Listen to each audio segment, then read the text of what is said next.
Travis Bickle visits a taxi company in New York City to apply for a job as a driver.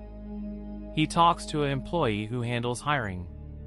Travis tells them that he served in Vietnam as a Marine and was discharged honorably. He gets hired for the night shift because he has trouble sleeping regularly. Travis, a 26-year-old with a troubled past and unknown origins, lives a solitary and despondent life. He maintains a facade with his parents, sending them letters and cards embellishing his life, claiming to work with the Secret Service. His days are spent in solitude in his dilapidated Manhattan apartment or frequenting seedy porn theaters along the street, where he unsuccessfully attempts to connect with the concession worker. Working exhausting 12 to 14-hour shifts driving passengers across all 5 boroughs of New York City during the evening and night, Travis occasionally takes breaks at a nearby all-night diner. Here, he finds solace among fellow taxi drivers, including a self-proclaimed philosopher named Wizard, who engage in late-night conversations over cups of coffee.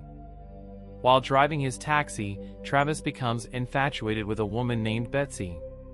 She's a volunteer for Senator Charles Palantine of New York, who is running for president and promising significant societal changes. Travis sees Betsy joking with her colleague, Tom. Gathering his courage, Travis asks Betsy out, and she finds him interesting. After a coffee date where he shows empathy for her loneliness, she agrees to go out with him. Travis is disgusted by what he perceives as the moral decline in his surroundings. One night, a 12-year-old girl named Iris, who is a child prostitute, tries to escape her pimp by getting into his taxi. However, Travis doesn't drive away fast enough, and her pimp, named Sport, catches up. Sport forcefully takes Iris back and gives Travis a crumpled $20 bill to keep him quiet. During one of his shifts, Travis picks up Senator Palantine and an aide. He tells the senator he plans to vote for him. The senator asks Travis what bothers him the most, and Travis says he wants the next president to clean up New York City. On their date, Travis takes Betsy to a porn theater to watch a Swedish sex education film because of his lack of social skills. Betsy is offended and leaves him to go home alone in a taxi. The next day, Travis tries to make things right by calling Betsy and sending her flowers, but she refuses to talk to him. When he confronts Betsy at her workplace, he shouts angrily at her, saying she'll burn in hell like the rest of them. Feeling rejected and down, Travis later picks up a man who seems just as troubled as he is. The man instructs Travis to stop the car outside an apartment building and keep the meter running. He points out a woman in a window, claiming she's his wife with her boyfriend in the apartment. He confides in Travis that he intends to kill them both. One night at the diner, Travis tries to share his feelings of despair with Wizard, but Wizard dismisses it, saying it's the dumbest thing he's ever heard.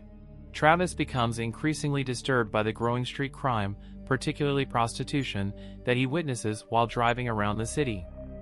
He channels his frustration by buying several pistols from an illegal dealer, Stephen Prince. Travis becomes fixated on Senator Palantine's public appearances, perhaps blaming the senator for his failure with Betsy and contemplating including him on his list of targets.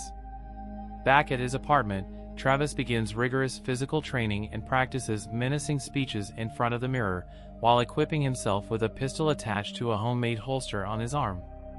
He later attends a Palantine rally, asking a suspicious Secret Service agent about joining the service before blending into the crowd. By chance, Travis walks into a robbery at a rundown grocery store and shoots the robber in the face. The store owner, Victor Argo, urges Travis to leave and then proceeds to beat the nearly dead robber with a steel pole. Later, Travis sees Iris on the street and follows her. The next day, he approaches her and offers to pay for her time, leading him to Sport. After a tense exchange, Sport sends Travis to Iris's room. Once there, Travis doesn't have sex with her but instead tries to convince her to quit her current lifestyle. The next day, Travis and Iris meet up for breakfast at a local coffee shop. Travis becomes obsessed on helping Iris, who seems to prefer hanging out with people involved in illegal activities over living a normal life. He's determined to rescue her from this dangerous lifestyle. However, Iris is swayed by Sport, who persuades her to stay with him instead of accepting Travis's help. Meanwhile, Travis watches from his taxi, feeling defeated. He decides to leave all his money for Iris and a note, indicating that he doesn't plan to survive. Any doubts about Travis's mental state are shattered when he shows up at a public event with a mohawk haircut, ready to assassinate Senator Palantine. He tries to carry out his plan but is spotted by Secret Service agents and makes a quick escape. Travis goes back to his apartment to grab all his guns, then heads to Alphabet City in the Lower East Side of New York. He finds Sport and confronts him. When Sport flicks a lit cigarette at him, Travis retaliates by shooting Sport in the stomach. He then goes into the brothel and injures the bouncer. Sport follows Travis and shoots him in the neck, causing a serious bleed. However, Travis manages to kill Sport. He also shoots the bouncer, who's screaming and chasing him upstairs. Iris's mobster client shoots Travis in the arm, and Travis shoots him in the face. The bouncer wrestles Travis, but Travis stabs him in the hand and eventually kills him with a shot to the head. Afterwards, Travis tries to shoot himself under the chin several times, but his guns are empty. He settles on lying down on a sofa until the police arrive.